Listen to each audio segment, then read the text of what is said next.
Bienvenidos a todos nuestros peregrinos virtuales que se conectan desde los diversos países en México, Estados Unidos, América Latina. Yo soy Rosy Medina, cofundadora de Fidelis Tours, una agencia de turismo religioso que a través de esta plataforma online de Peregrinar 3D queremos compartir con todos ustedes los destinos de peregrinación más emblemáticos en el mundo, como parte de un llamado que tenemos de traer la esperanza a las personas que desean descubrir la riqueza espiritual y cultural en estos lugares y llevar justamente al peregrino a vivir una experiencia del corazón. El día de hoy nos vamos a visitar uno de los lugares de peregrinación cristiana más importantes, incluso también más antiguos. Es un lugar que lleva al peregrino a tener un encuentro con su fe, a darle ese sentido haciendo vivo el evangelio. Es en donde las piedras hablan, las montañas, los valles, el lago, el Jordán y los caminos también nos dicen y nos encontramos ahí con aquella persona que es Jesús, quien anduvo en esos sitios. La Tierra Santa es la patria de Jesús.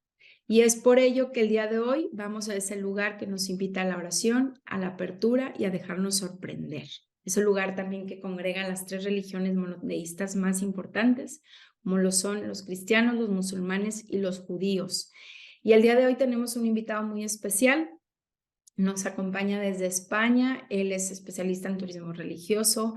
Marcos Pereda, gracias por acompañarnos, y quien también ha estado ya en muchas ocasiones en Tierra Santa, conoce perfectamente el itinerario, los destinos que tenemos que visitar, por dónde iniciamos, en dónde cerramos, cuáles son las mejores temporadas para ir. Y bueno, el día de hoy está con nosotros. Les damos la más cordial bienvenida. Gracias, Marco, por acompañarnos, y estamos listísimos para escucharte y aprender mucho más de este destino estrella, que es para todos los cristianos un lugar que pues yo quisiera que, ojalá que todos en algún momento de nuestra vida pudiéramos visitar. Muy buenas tardes, Rosy. Buenas tardes a todos. Lo primero, agradeceros una vez más el poder estar con vosotros hoy aquí, a Fidelis, a ti personalmente, y sobre todo dar la bienvenida a toda la gente de México, de América Latina y de Estados Unidos que están conectados hoy para aprender un poquitín más de lo que es Tierra Santa. Entonces voy a ir ya un poco más al grano, a decir, vamos a ver un poco lo que va a ser una presentación, vamos a ir viendo cómo es una peregrinación a Tierra Santa, en la cual habrá una parte inicial en la que vamos a ver ese recorrido y luego posteriormente consultas que habitualmente nos suelen hacer los peregrinos relacionadas con el destino, que creo que es muy interesante. Y cerraremos con una parte que yo llamo la ventana a Tierra Santa, para que vean un poco en primera persona lo que puede ser asomarse a ese país y vivir esa experiencia. Como comentabas, es uno de los destinos que yo creo que los peregrinos no deben de dejar pasar nunca la oportunidad de conocerlo, y por eso quiero hacer hincapié en que es la peregrinación más importante que tenemos. Voy a ver si lo podemos poner ahora desde el principio para que lo tengamos todo clarito y empezamos ya con la presentación. Yo siempre suelo hacer una parte inicial en la que hablo sobre lo que son las peregrinaciones, el por qué se peregrina a un destino. Siempre que empezamos a hablar, tenemos que buscarle una motivación, es decir, el peregrino busca una necesidad de redención, busca un encuentro con el Señor, una intercesión con la Santísima Virgen, o incluso busca algo más. Hay peregrinos que han ido a Tierra Santa conmigo que me dicen, yo vengo aquí porque no creo. Es decir, buscan el saber un poco más qué es lo que tienen las raíces del cristianismo para poder mover tantos millones de cristianos al cabo del año. Nos vamos a centrar hoy en Tierra Santa. En otras ocasiones hemos hablado sobre santuarios marianos o sobre reliquias de la cristiandad. Hoy nos vamos a centrar en Tierra Santa. Tierra Santa es el lugar más sagrado para la cristiandad. Si miramos todo lo que hay en el mundo a nivel de los cristianos, todo surge ahí, en esta tierra, en este pequeño país. Y de ahí ha ido saliendo al exterior, de ahí se ha ido evangelizando. Ahí fueron los primeros cristianos que con su apostolado llevaron ese cristianismo más allá de las fronteras de lo que era antes el pueblo de Israel. Cuando se habla a la gente sobre qué razones son las que motivan a las personas para ir a Tierra Santa, muchos coinciden en muchas de ellas, pero otros sí que es cierto que hasta desconocen la razón, pero han llegado allí. Para muchos es porque es el viaje de su vida, es el viaje soñado, el que todos los cristianos igual deberíamos de hacer. Otros buscan un encuentro con el Señor, otros quieren tocar esas piedras que comentabas antes, las piedras vivas, es decir, Los cristianos locales necesitan de nuestra presencia en Tierra Santa. Para mantener allí la pequeña comunidad de cristianos, que estamos hablando de porcentajes de un 2%, tenemos que estar presentes nosotros allí. Con nuestra presencia apoyamos a los cristianos locales. Hay gente que va allí porque ha realizado un ofrecimiento o porque tiene una promesa, y en lo que coincide mucha gente es que su vida cambia a raíz de la vuelta de la peregrinación a Tierra Santa. Quizá por eso se denomina la peregrinación como el viaje de su vida. Mucha gente cuando vuelve del destino de Tierra Santa vuelve cambiado, ve la perspectiva de su vida de otra manera. Incluso hay gente que luego con la lectura del Evangelio rememora esta peregrinación y lo comprende de otra manera. Para muchos, la frase que resume, que yo me la apropié, esto es de un vídeo que en el año 2002 el Ministerio de Turismo de Israel decía una frase que yo siempre la recuerdo en todas mis presentaciones. Dice: permite que tus ojos vean, que tus manos toquen y que tu corazón sienta. Si tú logras que el peregrino tenga esta experiencia de fe en la que pueda ver, tocar y sentir, nuestra misión como acompañantes de peregrinos habrá merecido la pena. De Tierra Santa se dice que es el quinto evangelio, y así es. Tenemos los 4 evangelios que todos conocemos, pero el quinto evangelio es la geografía de la revelación. Para muchos este evangelio supone el ver el lugar, el conocerlo. Todos tenemos una idea preconcebida de cómo sería un santo sepulcro, o cómo sería Belén, el lugar donde nació Jesús, o la pequeña aldea de Nazaret donde se apareció el ángel a la Virgen María. Si pueden ver estas imágenes, las imágenes superiores es un poco esa idea que tenemos nosotros de cómo sería el Santo Sepulcro. Pues igual imaginamos una cueva donde depositaron el cuerpo de Jesús con unas telas el día que resucitó.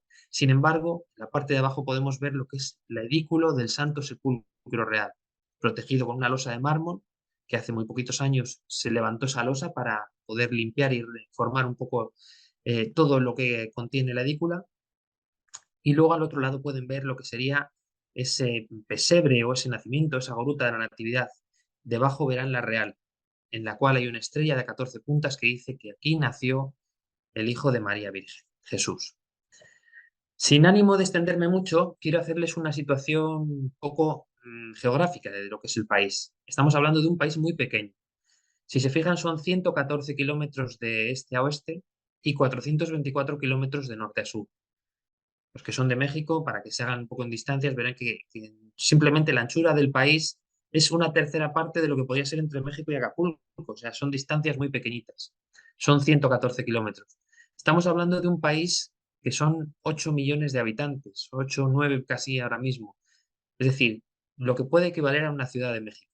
Es decir, son muy pocos los habitantes que hay.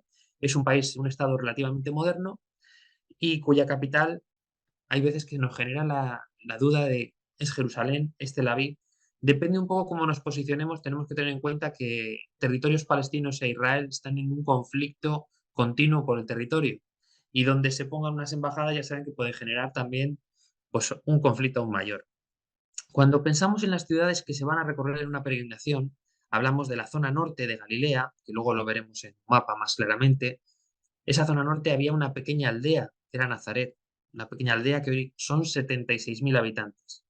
Si nos hacemos una idea de lo que sería Belén, Belén estaríamos hablando de una ciudad ahora de 25.000 habitantes, que igual nuestro pensamiento va un poco más allá de lo que sería también un lugar pequeño.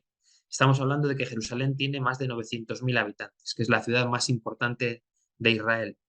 Y aquí, precisamente, en Israel se encuentra el punto más bajo de la tierra, que es el Mar Muerto.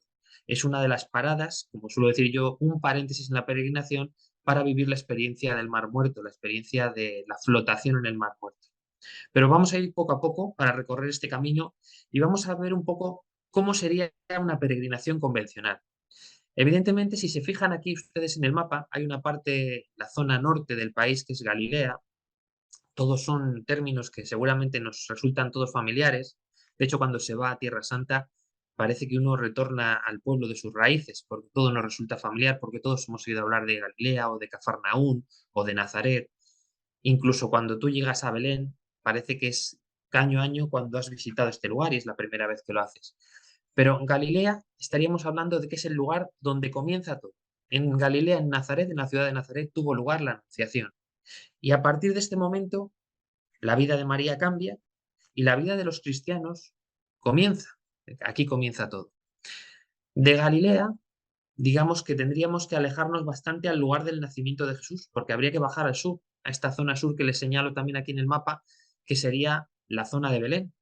En Belén encontramos el lugar del nacimiento y muy cerquita Jerusalén, a muy pocos kilómetros, el lugar donde Jesús pasó sus últimos días y donde se tiene todo el episodio de la última cena y la pasión de Jesús, muerte y resurrección. Entonces, para hacernos una idea de lo que puede ser una peregrinación, todos los vuelos llegan por Tel Aviv, que es el aeropuerto internacional que pueden ver aquí en la costa, Tel Aviv-Yafo. Una vez que llegamos a Tel Aviv, subimos hacia el norte, subiríamos hacia Galilea. En Galilea iremos viendo una parte vinculada a la vida pública de Jesús y a la vida privada, Nazaret y el mar de Galilea o lago de Tiberíades o mar de Genesaret, como se conoce en diferentes términos. Y desde allí, bajando por todo el curso del Jordán hacia el mar Muerto, llegaríamos a la localidad de Jericó. Lo iremos viendo luego con más detalle. Y de Jericó subimos a Jerusalén. Digamos que este sería el triángulo que se realiza en una peregrinación convencional. Sí que es cierto que hay peregrinaciones en las que se añade una extensión a Jordania y otras incluso que hacen una ruta más alargada, como puede ser la ruta del Éxodo, que llega desde Jerusalén hasta el Cairo, que sería, digamos, donde estuvieron los israelíes, y los israelitas deciden salir con la ayuda de Moisés hacia la tierra prometida. Vamos a continuar con el programa que les comentaba y vamos a ver paso a paso. Esta imagen que ven aquí en pantalla corresponde a la Basílica de la Anunciación. Debajo de esa cúpula tendríamos una basílica y bajo ella estaría una cripta o iglesia inferior, que es donde se encuentra la casa de María.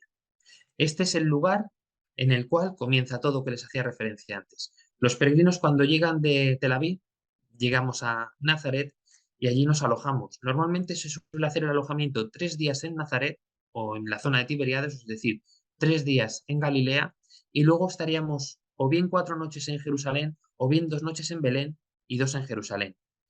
Dependiendo un poco de los colectivos, nos piden una u otras rutas. El porqué es muchas veces significativo en el sentido de que vamos a buscar cómo fue la noche de Belén, cómo era el campo de los pastores por la noche, y eso también ya justifica el quedarnos en Belén. Merece la pena vivir esa experiencia. Entonces, una vez que llegamos a Nazaret, podemos alojarnos en diferentes tipologías de hoteles. Esto sí que me hace falta hacer un poco de hincapié en el sentido de explicar por qué hay diferentes tipologías, porque hay gente que nos pide hoteles y otros que piden alojamientos religiosos, como pueden ser las casas novas franciscanas, que pueden tener aquí alguna fotografía de lo que es una casa nova, o las casas de religiosas. A veces que hay religiosas que viven allí, que encima el alojar grupos les puede venir muy bien económicamente porque les ayuda a subsistir en este país, pero tenemos que tener en cuenta que son alojamientos bien situados en su mayoría, pero son residencias austeras, de un trato familiar, pero con una capacidad limitada para el alojamiento y también unos servicios más limitados para el peregrino que los que nos puede aportar un hotel. Paralelamente también tenemos los hoteles, que ya es una categoría superior la que podemos encontrar, y en estos hoteles también podemos encontrarnos en la zona de Galilea hoteles próximos a la Anunciación en el caso de Nazaret, o próximos al lago de Tiberíades en la zona de Tiberias, y también más alejados en la periferia de Nazaret, como puede ser el Monte del Precipicio. Estos hoteles están bien situados, también les encontramos con una gestión de establecimientos ya mucho más oficial, más profesional. La capacidad del alojamiento es mucho más amplia. Los servicios para el peregrino son también mucho más variados porque encontramos incluso algunos hoteles con piscinas, aunque les puedo decir que el que va a Tierra Santa rara vez disfruta de las piscinas, porque el día es tan sumamente compacto y tenemos tantas visitas que hacer que cuando llega el peregrino lo que quiere es cenar y seguir o bien disfrutando de la ciudad de Nazaret o de Tiberias en este caso, o bien, si no, ya dedicarse a descansar, porque al día siguiente la jornada suele empezar sobre las 6:30, 7 de la mañana cada día, para aprovechar sobre todo que las temperaturas en muchos casos son más bajitas y que hay muchos santuarios y basílicas que visitar.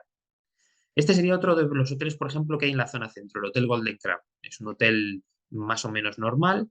La categoría podría ser más o menos en estrellas sobre un 4 estrellas. Y sobre todo el trato que tenemos con los peregrinos es bueno. La gente de allí tiende a acoger mucho a los peregrinos. Yo siempre le digo que el que vaya a Tierra Santa, que vaya con total tranquilidad, porque allí se respira tranquilidad.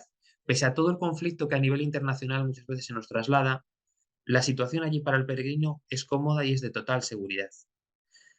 El primer día que estamos en Tierra Santa vamos a hacer una visita a lo que sería Nazaret, Cana de Galilea y Monte Tabor. Tenemos que tener en cuenta que los franciscanos son los que custodian en su mayoría los santos lugares. Los franciscanos de la custodia de Tierra Santa, aproximadamente son unos 300 los que se encuentran allí, tienen la obligación o tienen bajo la orden franciscana el compromiso de cuidar de los santos lugares, de cuidar los santos lugares, de cuidar de los cristianos que están allí.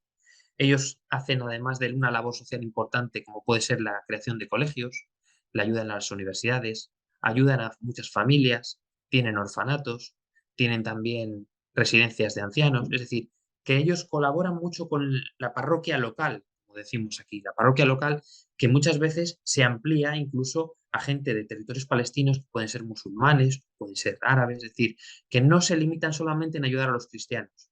De hecho, es muy normal que en un colegio de allí puedan compartir aula niños cristianos y niños musulmanes. Es decir, que ellos ayudan a todo y por eso los franciscanos son tan respetados en Tierra Santa. Bueno, pues desde Nazaret, allí que tenemos una casa nueva franciscana también, iríamos a Caná de Galilea. Aquí tuvo lugar el primer milagro de Jesús en Caná de Galilea, cuando la convirtió el vino de las bodas de Caná. Entonces, este día vamos a visitar Caná de Galilea. Los matrimonios que viajan con nosotros tienen la ocasión de poder hacer la renovación de las promesas del matrimonio y seguidamente volvemos a Nazaret para seguir disfrutando de Nazaret, conociendo todo lo que conlleva la localidad de Nazaret, como puede ser la iglesia de San José, la fuente de la Virgen, un pequeño bazar que hay en Nazaret y sobre todo vivir la experiencia de la casa de María, que para mí es lo más significativo. Cuando tú te pones a rezar, allí en momentos, sobre todo cuando es el ángel, que es el momento clave del día a las 12, cuando se hace una procesión franciscana por dentro de la basílica y los peregrinos les encanta ver eso. Por la tarde ese día ya iríamos al Monte Tabor para aprovechar también esa situación geográfica de proximidad en relación con Nazaret y el Monte Tabor es muy significativo por todo lo que supone la transfiguración. Desde el Monte Tabor divisaremos la localidad de Naín y veremos toda la llanura de Esdrelón, que es una zona de Israel muy rica. Regresaríamos a Nazaret y este día ya tendríamos completado el programa. Pero me gustaría que viesen un poco esas referencias que hacía yo a lo que es esa procesión.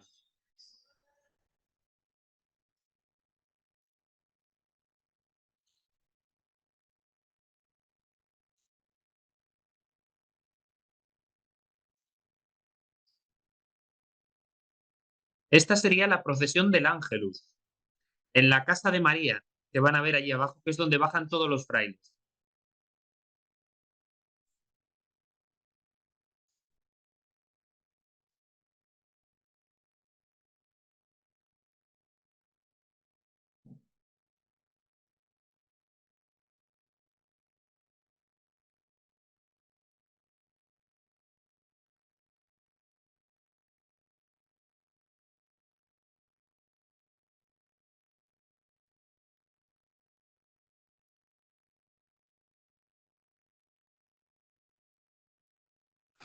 Bueno, para que se hagan una idea, esta era la procesión franciscana que hay a las 12. Y aquí lo que pueden ver es, por un lado, la iglesia de Caná de Galilea y por otro lado el Monte Tabor. En todas las peregrinaciones que verán publicitadas, en muchos casos a veces pone taxis incluidos subida a Monte Tabor. Este monte tiene una subida en cistas, por lo cual necesitamos de unos vehículos más reducidos para poder subir. Normalmente todas las agencias de peregrinaciones incluimos este servicio y el Monte Tabor sería una construcción que igual no llegan a ver bien, pero estaría justo en la cima del monte. Históricamente, la tradición nos documenta que ese es el Monte Tabor, por la situación en relación con el lago de Tiberíades e incluso en relación con Nazaret, que es de donde salía Jesús. Vamos a avanzar un día más en nuestro programa. Hoy nos centraremos en el mar de Galilea, en la zona donde Jesús desarrolla su ministerio público y en torno a la cual Jesús comienza a tener sus amigos que serán sus discípulos. Sobre todo el más conocido es Pedro, pero fueron todos los discípulos de la zona en torno al lago, la mayoría eran pescadores. En este día se visita el Monte de las Bienaventuranzas, que es la primera imagen que están viendo en pantalla, se visita el primado de Pedro Se visita Takba, donde se conmemora el milagro de los panes y los peces, Cafarnaún, la ciudad de Jesús, y de reciente descubrimiento, Magdala, el pueblo de María Magdalena. Es un día muy especial. Tierra Santa cada día es distinto. Un día nos centramos en la imagen más mariana, la imagen de la Virgen en Nazaret, y otro día nos centramos ya en la vida pública de Jesús, donde comienza su evangelización, donde comienza a hablar de esa buena noticia. Dentro del día siempre hay una actividad que a todos los peregrinos les encanta, que es el paseo en barco por el mar de Galilea. Un paseo en barco que se realiza en estas barquitas que están viendo.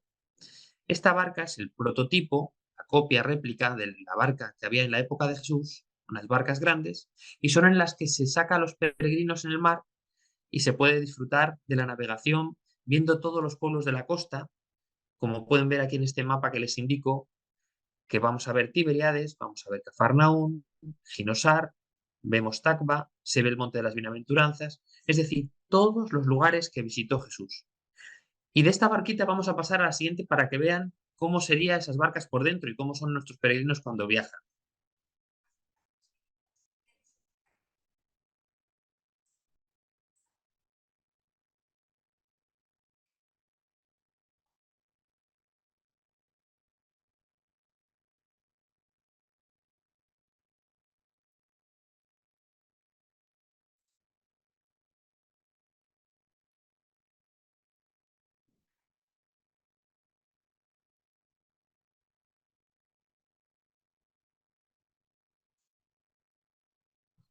Bueno, este día precisamente fue uno de los días que yo recuerdo de más movimiento en el barquito, porque normalmente el mar está tranquilo, pero cuando el Evangelio habla de tempestades, realmente las hay en el lago. Iríamos ya al día cuarto de nuestra peregrinación. Este día vamos a dejar la zona de Galilea y vamos a bajar ya hacia Belén. ¿Cómo se suele hacer el recorrido? Siempre siguiendo el curso del río Jordán. Habitualmente es una carretera que está muy militarizada porque es frontera con Jordania, pero de total seguridad. Es decir, yo siempre insisto en lo que he dicho anteriormente, que la recomendación es viajar a Tierra Santa con total tranquilidad. Es un país muy seguro. Este día subimos al mar de Galilea y bajamos siguiendo el curso del Jordán hasta Jericó.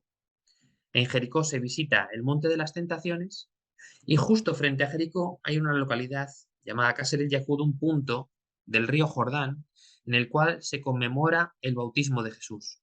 Y hablo de conmemoración porque hay varios lugares en los que se cree que pudo ser el bautismo de Jesús. No tenemos a ciencia cierta el lugar específico. Hay quienes lo sitúan más hacia el lado de Jordania, otros más hacia el lado de Israel, pero lo que está claro es que el bautismo se llevó a cabo en el río Jordán.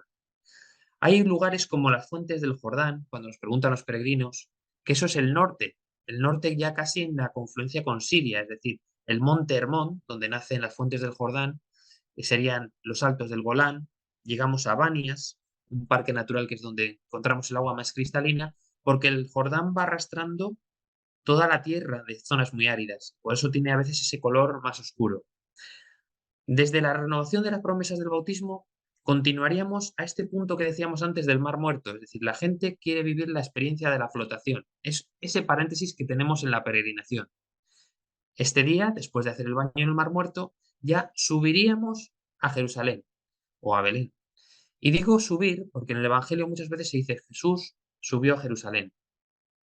Tenemos que tener en cuenta que el Mar Muerto está situado a menos 427 metros bajo el nivel del mar y es el punto más bajo de la Tierra. Desde ahí todo es subir. Por eso se habla siempre de subir, de atravesar el desierto de Judea. Normalmente también con los grupos lo que se suele hacer es tener una parada en el desierto para vivir esa experiencia del desierto, un lugar tan significativo también en el Evangelio, en el que Jesús se retiró al desierto.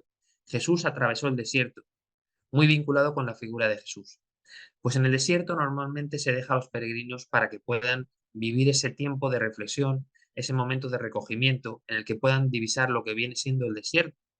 Y vamos a ver una imagen para que se puedan hacer una idea. No es un desierto de arena, como puede ser desiertos como el de Sahara, sino que es un desierto de roca, un desierto en el que no hay casi vida y la vida que hay está muy limitada a pequeñas hierbecitas, a pequeñas plantas. Sí que se pueden ver rebaños de ovejas con algunos beduinos, pero no habita la vida como tal. Allá al fondo verían es el Mar Muerto y aquí verían un pequeño torrente, que es lo que ha ido haciendo la erosión del agua a su paso por el desierto. Pues este es el desierto de Judea. Llegaríamos a Belén.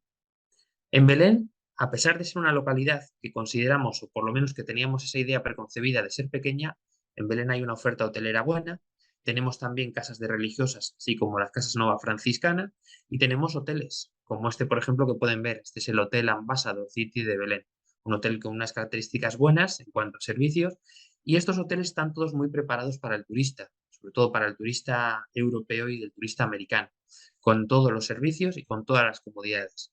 Por lo tanto, cuando hablamos de territorios palestinos, porque Belén son territorios palestinos, al igual que lo es Jericó, estamos hablando de zonas en las cuales están muy preparadas para el turismo y se puede uno alojar con total tranquilidad. Aquí pueden ver un plano este hotel en relación con la Basílica de la Natividad. Belén, el punto más importante, el epicentro de Belén, es la Basílica, es el lugar donde nació Jesús. Por eso es importante que el peregrino sepa que los hoteles que se trabajan habitualmente, como puede ser el Manger Square, que se ve también aquí señalado, están muy cerquita de la Basílica de Natividad, y el Ambassador, que está un poquitín más alejado, son 12 minutos a pie. Es decir, muy cómodo para el peregrino para poder dar un paseo después de cenar, que yo les invito a todo el mundo, siguiendo la calle de la Estrella, a llegar a la Plaza del Pesebre, que es donde está la Basílica de Natividad, para que vean cómo fue la noche de Belén o cómo sería una noche en Belén. Esta es la puerta de la humildad. El día que estamos en Belén, vamos a entrar todos por esta puerta. Para entrar en esta puerta, como su nombre indica, hay que agacharse, hay que tener ese gesto de humildad. Esta puerta se hizo para evitar que se entraran con caballos y para evitar invasiones dentro de los conventos que había allí y para custodiar mejor el lugar del nacimiento de Jesús. Esta es una basílica mandada a construir por Santa Elena, por la madre del emperador Constantino, y hay que conocerla en todas sus fases de construcción. Es decir, si entramos dentro podemos encontrar unos mosaicos con un valor importante de la época bizantina, y bajo esos mosaicos hay una cripta o gruta de la Natividad en la cual se venera el nacimiento de Jesús. Pero Belén, tendría también otros atractivos, como puede ser la Gruta de la Leche. Tendríamos muy cerquita el Campo de los Pastores, que es lo que se conoce como la localidad de Bet-Sahur, y el Campo de los Pastores, donde podemos ver las grutas donde los pastores fueron anunciados del nacimiento de Jesús.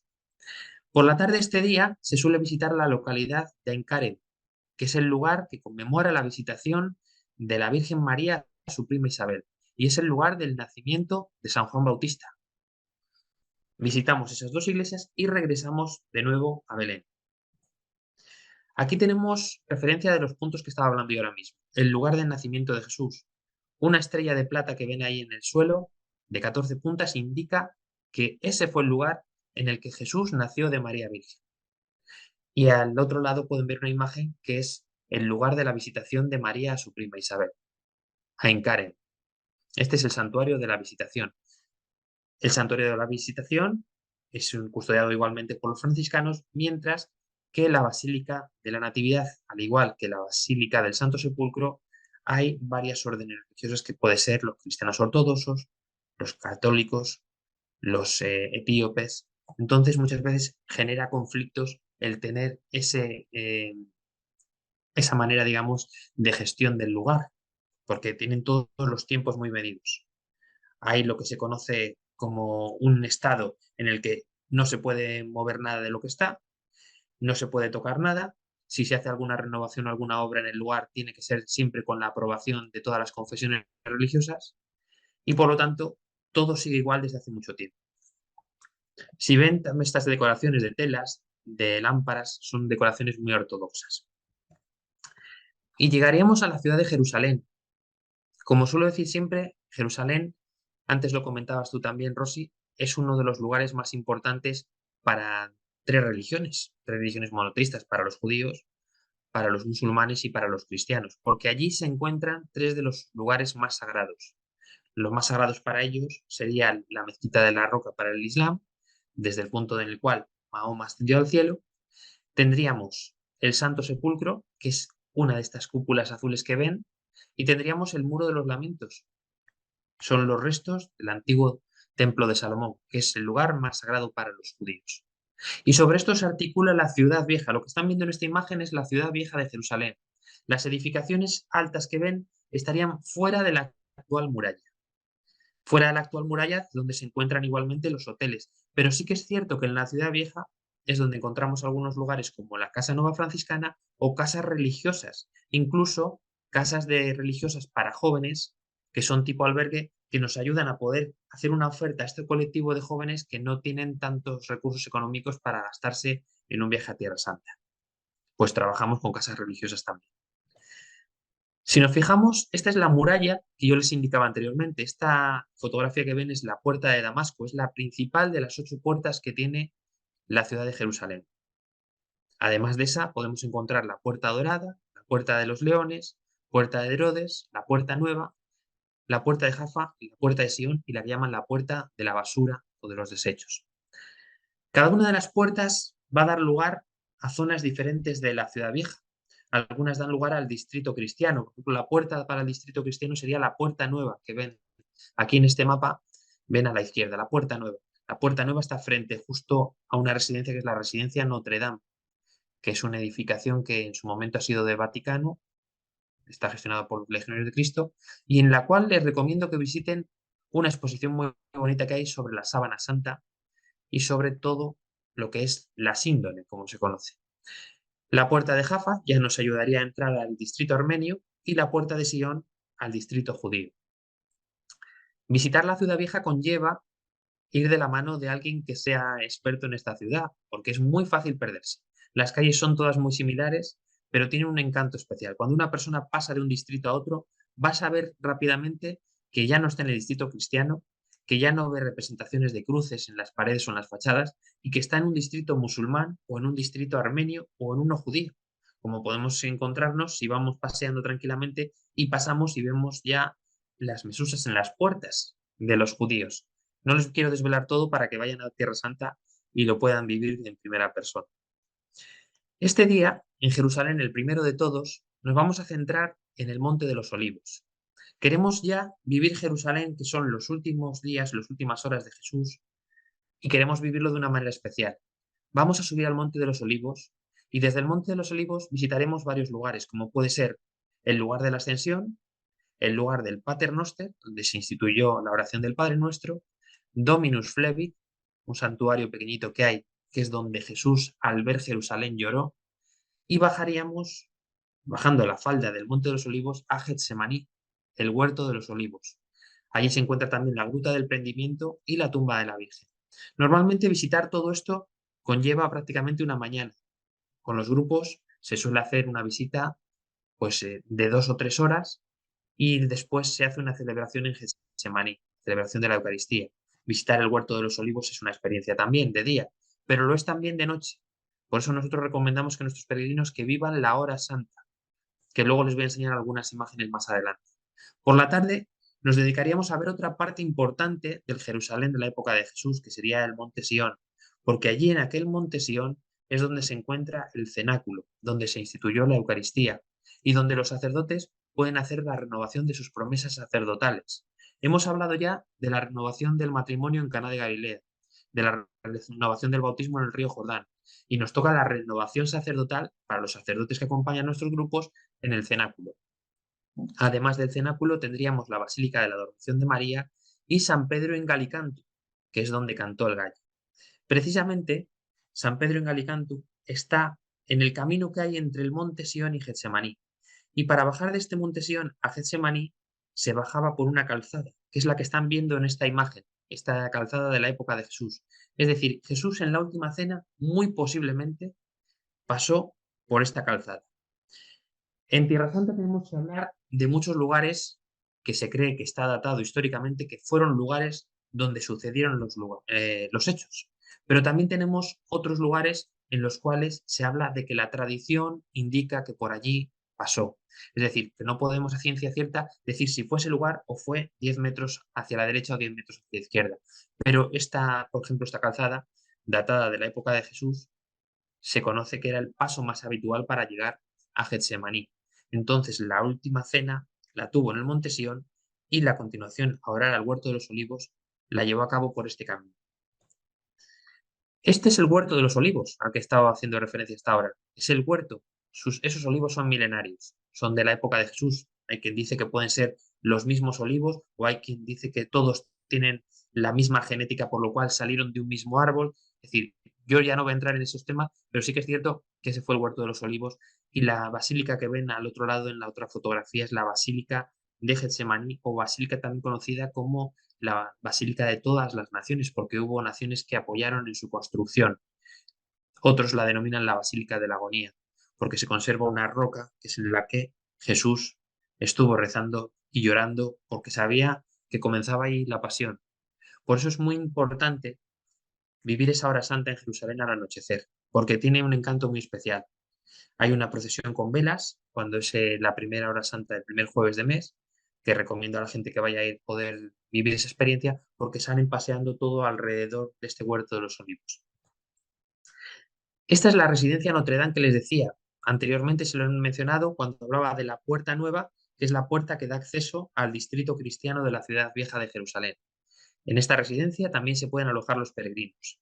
Es decir, tenemos varios tipos de alojamiento, desde Notre Dame, desde hoteles como el King David, que son hoteles ya de más lujo, hasta hoteles más sencillitos, más accesibles para los peregrinos, que son la habitual de lo que se ofrece en las peregrinaciones, porque lo que intentamos desde las agencias es poder eh, hacer hincapié en que esto es un viaje de peregrinación, en que lo importante es la espiritualidad con la que se va a vivir, los lugares que se van a visitar y por donde vamos a caminar. Evidentemente, los hoteles todos son confortables, todos tienen sus habitaciones, pero sí que es cierto que yo creo que el peregrino no da tanta importancia a los lujos, así como a la visita de los lugares. Por eso me gusta un poco que puedan ver desde diferentes ángulos, diferentes perspectivas, cómo son los alojamientos en la ciudad de Jerusalén, al igual que les mostraba anteriormente Belén y Nazaret. Llegamos al día séptimo de peregrinación, en el cual estamos acabando todo este recorrido. Hemos vivido la noche de Jueves Santo, hemos vivido la pasión de Jesús, comienza en el Getsemaní, en el Huerto de los Olivos, y ahora vamos a vivir ese Via Crucis que le llevó a la cruz. Esta fotografía que ven aquí es el Santo Sepulcro, bajo la cúpula del Santo Sepulcro. Entrando en este edículo se encuentra el lugar donde tuvo la muerte y resurrección Jesús. Ahí estuvo Jesús, era el sepulcro de José de Arimatea, y desde ahí resucitó. Se considera el lugar más sagrado de la cristiandad que existe en el mundo, el Santo Sepulcro. Cuando comenzamos este día, vamos primero entrando por la Puerta de los Leones, que es una de las puertas de la muralla, y comenzamos el Vía Crucis en la flagelación. Seguiríamos el paso de todas las estaciones. Las últimas estaciones de este Vía Crucis están dentro de la Basílica del Santo Sepulcro. Y me detengo en esto porque mucha gente cuando va a Jerusalén no lo concibe, no entiende bien el concepto de que pueda estar bajo la misma basílica el Gólgota, que es el lugar de la crucifixión, y el Santo Sepulcro. Dentro, la basílica está construida sobre una roca. Por lo tanto, dentro de esa roca hay diferentes lugares. Está uno, el sepulcro, otro, la roca de la unción, y otro que sería más elevado, que sería el Gólgota, al que hay que ascender por unas escaleras con bastante pendiente. Entonces el peregrino puede vivir esas últimas estaciones en las cuales a Jesús le clavan en la cruz, se puede ver el lugar y tocar donde se clavó a Jesús en la cruz, y después le descendieron de la cruz en la roca de la unción, ungieron su cuerpo, y de ahí ya fue al Santo Sepulcro. Mucha gente se quiere alojar a veces en el Santo Sepulcro por la noche. Esto lo digo como curiosidad. Sí que es cierto que es un grupo muy limitado, pero si tiene la ocasión de ir a Jerusalén, hablando con la parroquia franciscana de allí, con los franciscanos les pueden avisar y los franciscanos les pueden permitir en grupos muy reducidos el pasar la noche en el Santo Sepulcro, rezando. Es algo también bastante significativo para los cristianos. Normalmente los vuelos desde Tel Aviv suelen salir hacia España o hacia el punto que tengamos o Italia, suelen salir de madrugada algunos. Es decir, a partir de las 5, 5:30 ya están saliendo vuelos con llegada a Madrid a las 10 de la mañana aproximadamente para luego enlazar con otros vuelos que tengamos de conexión hacia América Latina.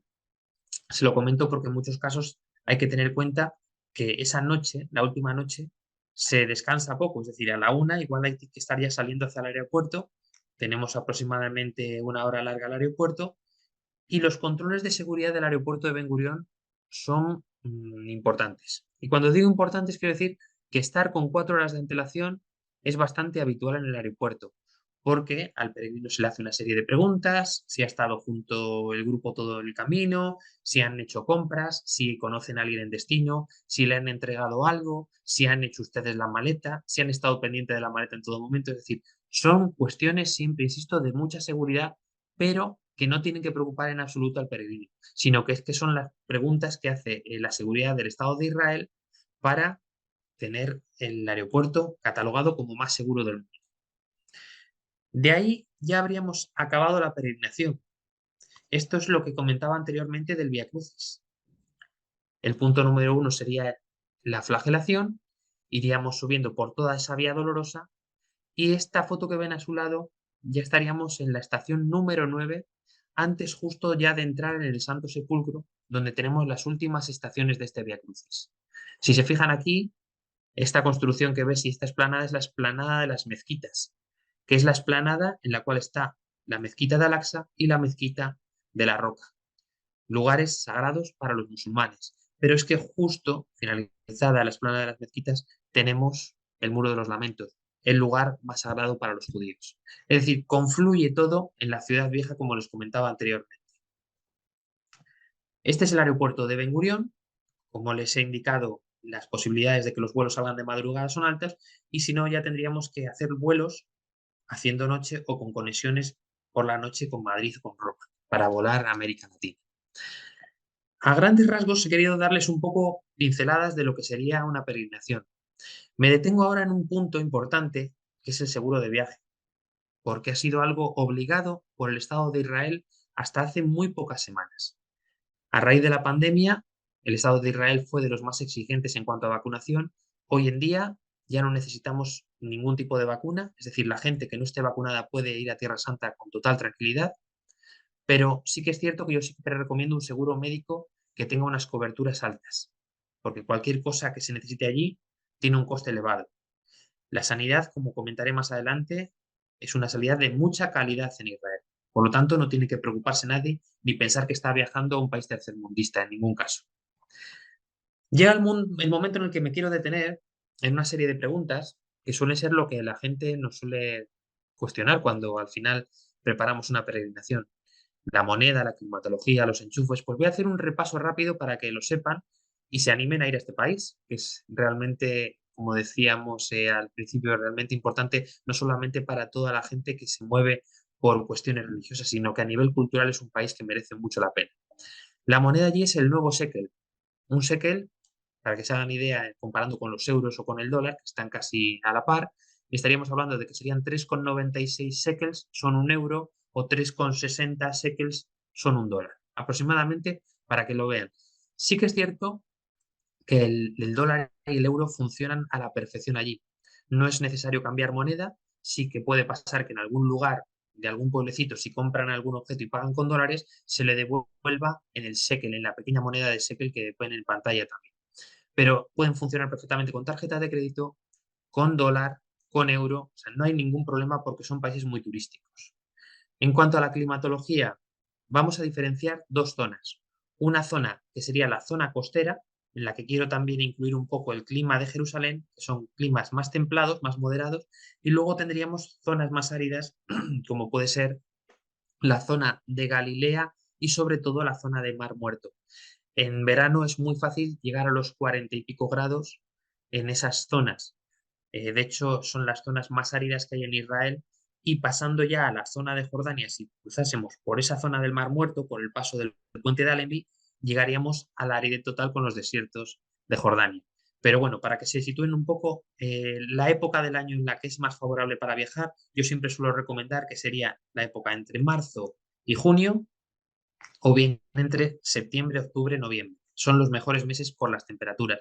De hecho, yo he estado con grupos en enero y tenemos una temperatura excelente y los grupos hemos pasado de estar con cazadora en Jerusalén a estar bañándonos en el Mar Muerto con los peregrinos. Los enchufes, siempre hay gente que pregunta, ¿hace falta adaptadores? Esta es la clavija que hay. Por ejemplo, para grupos españoles no necesita ningún tipo de adaptación, pero sí que es importante que sepan que las clavijas, la potencia son 230 vatios y no suele hacer falta ningún tipo de conversor de corriente.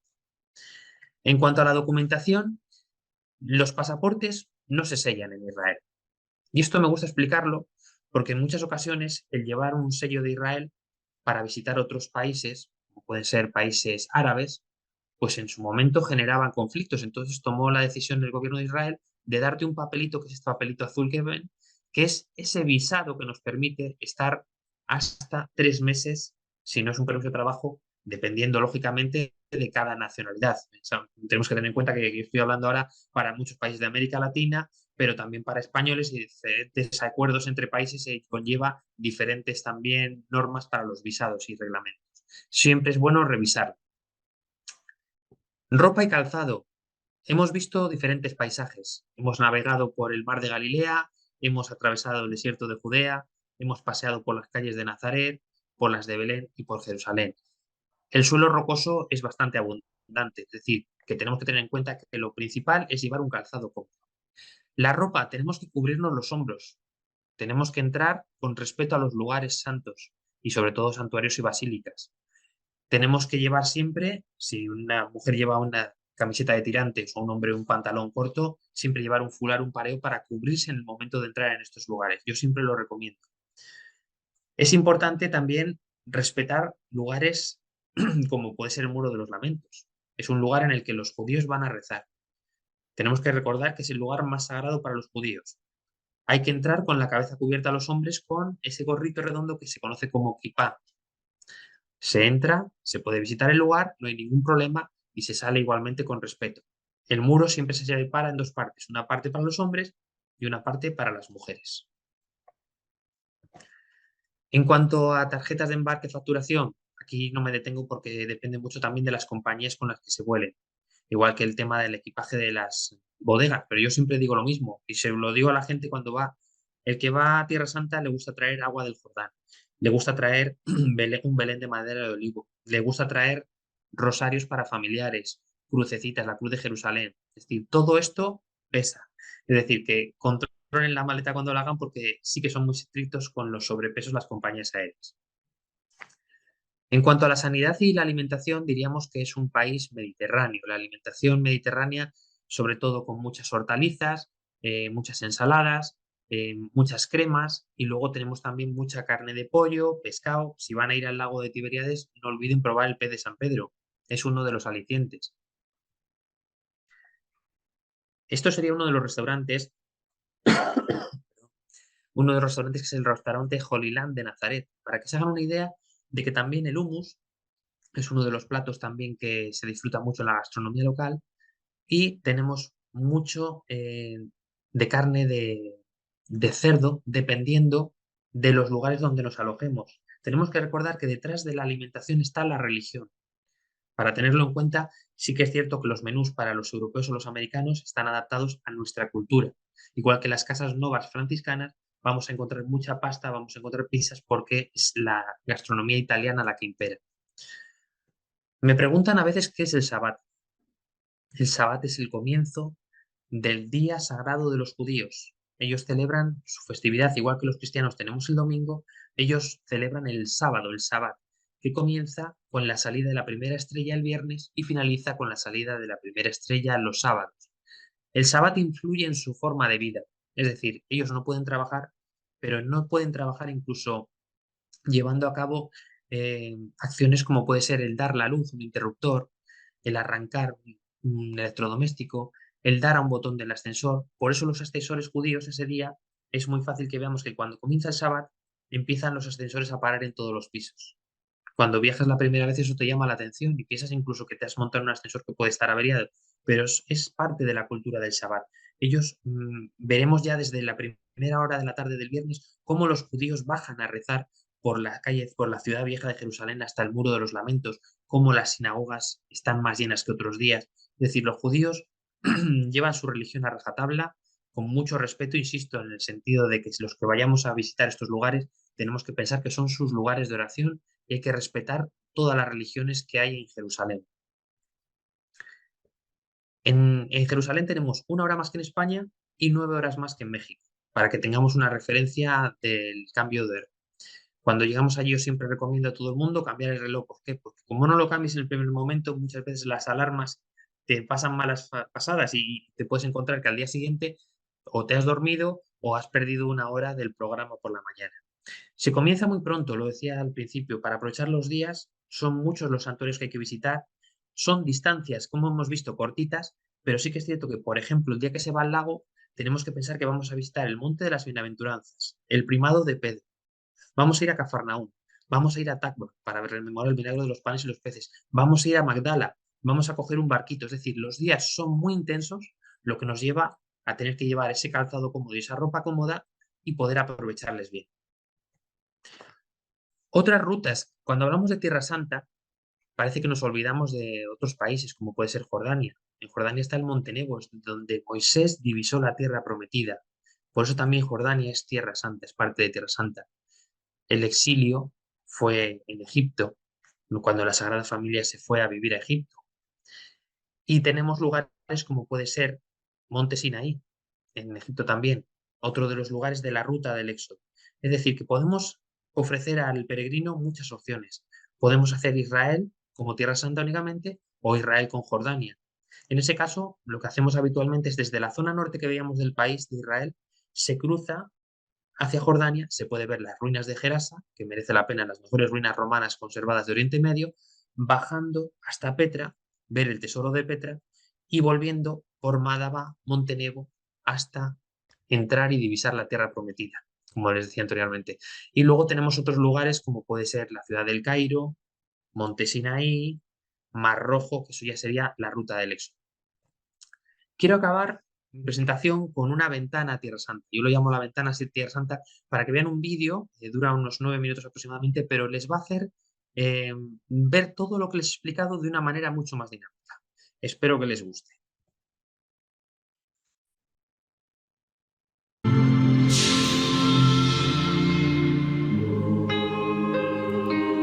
En Israel, la tierra de la Biblia y cuna del cristianismo, en donde todo comenzó, el pasado se puede tocar y se siente la inspiración del futuro. Es el único lugar donde se mire a donde se mire, uno conecta con sus raíces.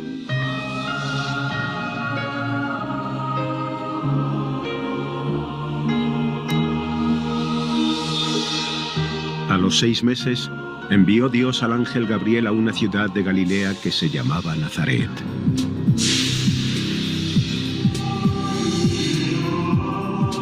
María y José vivieron en Nazaret.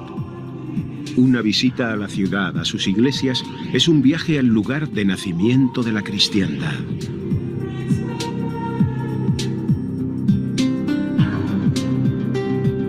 Aquí fue anunciado el nacimiento de Jesús, y fue aquí donde creció. Hay muchos lugares importantes. La Basílica de la Anunciación, construida sobre la casa de María, y donde el ángel Gabriel le anunció su embarazo por la gracia del Espíritu Santo. El Pozo de Miriam, así como decenas de iglesias y conventos diseminados en esta bella ciudad. Aquí realmente se pueden sentir y tocar las raíces del cristianismo. También José, que era de la estirpe y familia de David, subió desde la ciudad de Nazaret en Galilea a la ciudad de David que se llama Belén.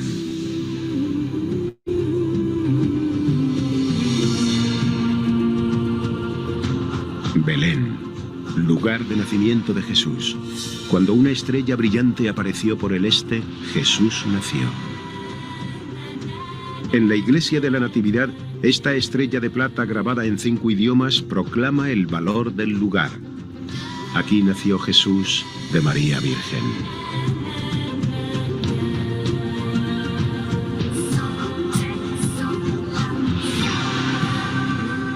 The Galilean mission has been very much part of Jesus' mission, and seeing that water where he fished, called his disciples, has been wonderful.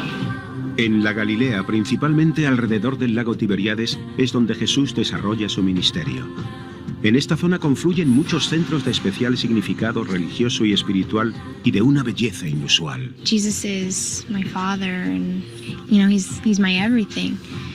Being here where he walked, where he lived, where he taught, it is like being there with him when he was doing it.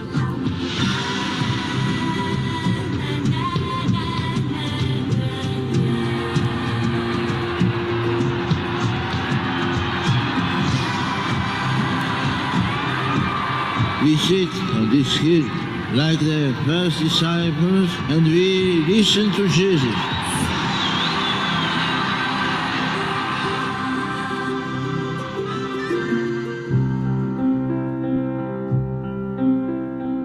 En el pueblo de Caná, Jesús realizó su primer milagro convirtiendo el agua en vino durante una boda. El milagro de la multiplicación de los panes y los peces se conmemora en Tajba. Él vivió en Cafarnaúm.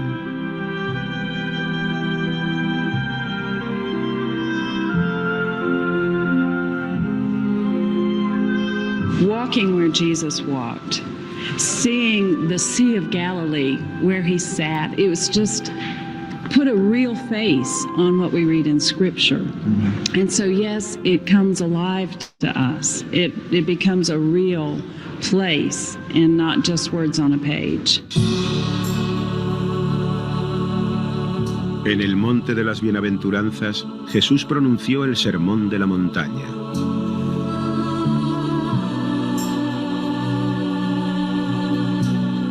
Bienaventurados los mansos, porque de ellos es el reino de los cielos.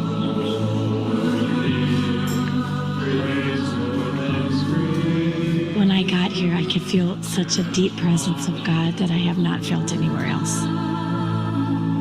Awesome. It's just wonderful. We're so grateful. En el monte del precipicio, Jesús escapó de sus perseguidores.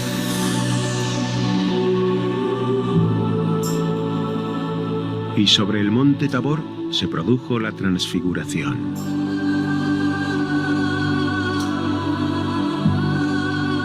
El mar de la Galilea y sus alrededores ofrecen una fantástica oportunidad para combinar una peregrinación con una visita a una región realmente bonita y exuberante.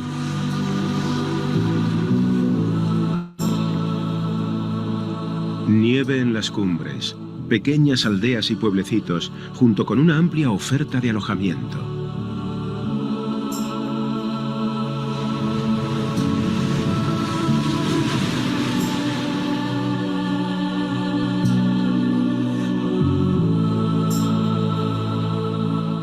De norte a sur, a lo largo del moderno Estado de Israel, nos encontramos con tantos bellos lugares.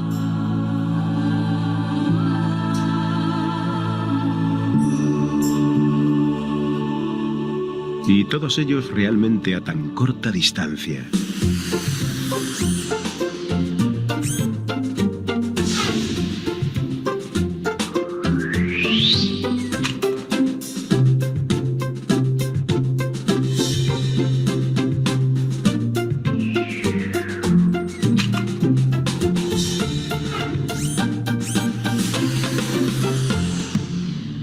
Y cuando llegó cerca de la ciudad de Jerusalén, al verla lloró sobre ella.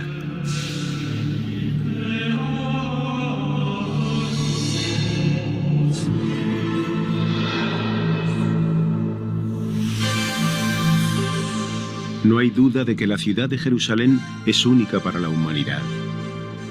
Centro de fe y esperanza para incontables generaciones a lo largo de los siglos. Jerusalén tiene un profundo y especial significado para millones de personas de todo el mundo.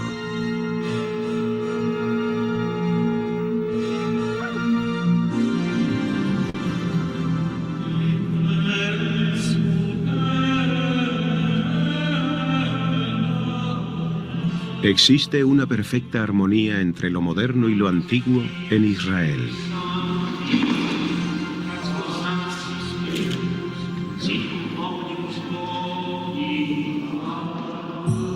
La iglesia de todas las naciones en la ladera del Monte de los Olivos en Getsemaní se yergue rodeada de olivos seculares. Aquí pasó Jesús sus últimas horas antes de su prendimiento.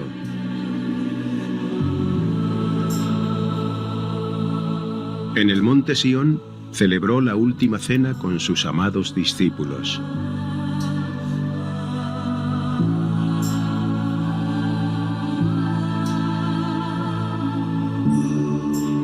Y asumió su último viaje con la cruz a cuestas recorriendo las estaciones de lo que hoy conocemos como Vía Dolorosa.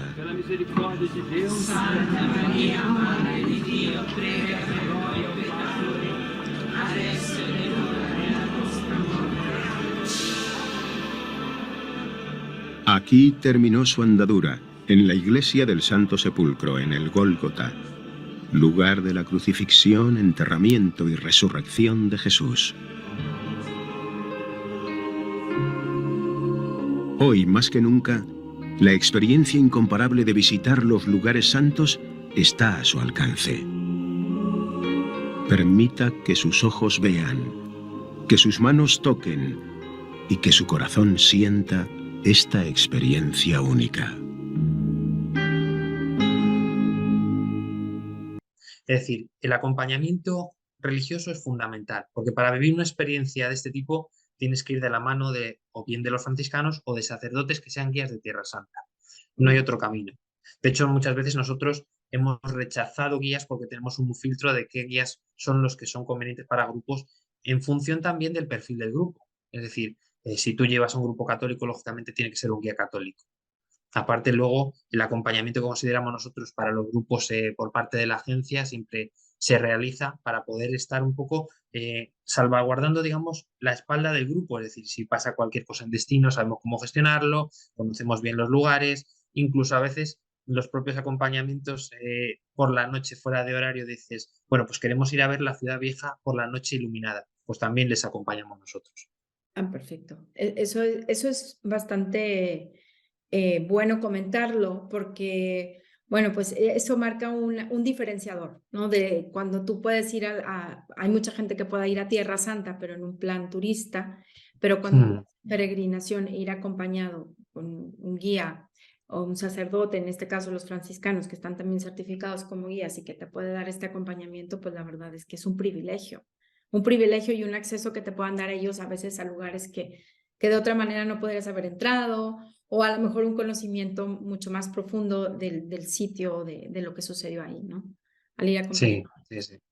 Perfecto. Luego hay otro tema que también quiero hacer hincapié, es decir, cuando por ejemplo vamos a Belén, en ocasiones visitamos a veces cooperativas, que sabemos que estas cooperativas viven muchas familias de cristianos ellos. Si bien es cierto que ellos trabajan el nácar, trabajan la madera de olivo para hacer figuritas, belenes, rosarios, no, yo se lo comento a los grupos, es decir, no tienen el mejor precio, porque vamos a encontrar precios mejores igual en Jerusalén. Pero sí que es cierto que lo que nosotros compremos allí va a ayudar a que muchas familias de palestinos cristianos puedan seguir sobreviviendo allí, que es lo que decía inicialmente, que son las piedras vivas que tenemos que mantener. Claro, perfecto. Bueno, comentabas sobre las temporadas que hay que visitar Tierra Santa, que es más recomendable, ¿no? Los meses que podríamos ir, que no podríamos ir. Sin embargo, hay una oportunidad para que el que pueda ir en determinada fecha lo pueda hacer, ¿no? O sea, hay grupos, Sí. como le llaman el plaza a plaza, y hay otros que, bueno, si tú ya tienes un grupo que tú puedas determinar la mejor fecha para ir, pero en caso de que alguien pueda ir en alguna... Hay salidas todo el año. Es decir, Tierra Santa es un lugar que está tan demandado que ya casi hablar de temporadas altas o bajas a nivel de hotelería no existe. Es decir, se puede ir todo el año. Lo que pasa que siempre cuando, como comentas tú, si es un grupo cerrado que tiene la opción de elegir, pues se le recomienda unas fechas u otras. Pero para aquel que quiere ir solo, que es un plaza a plaza, como has comentado también, un matrimonio o una familia que quieren unirse, tenemos también muchísimas opciones a lo largo del año de fechas para que se puedan unir. Y en todas siempre van a llevar una recomendación, los autobuses todos van con aire acondicionado y wifi, con su nevera con botellas de agua para las épocas de verano, es decir, que se puede hacer perfectamente.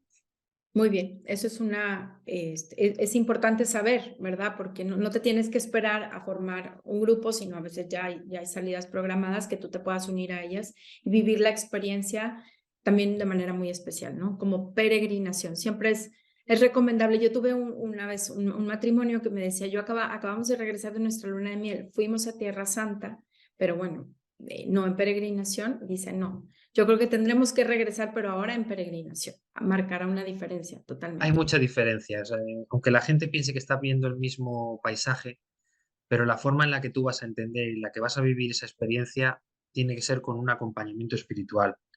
El hecho de poder ir con sacerdotes diocesanos que son guías de Tierra Santa o poder ir con los franciscanos, eso te da una tranquilidad.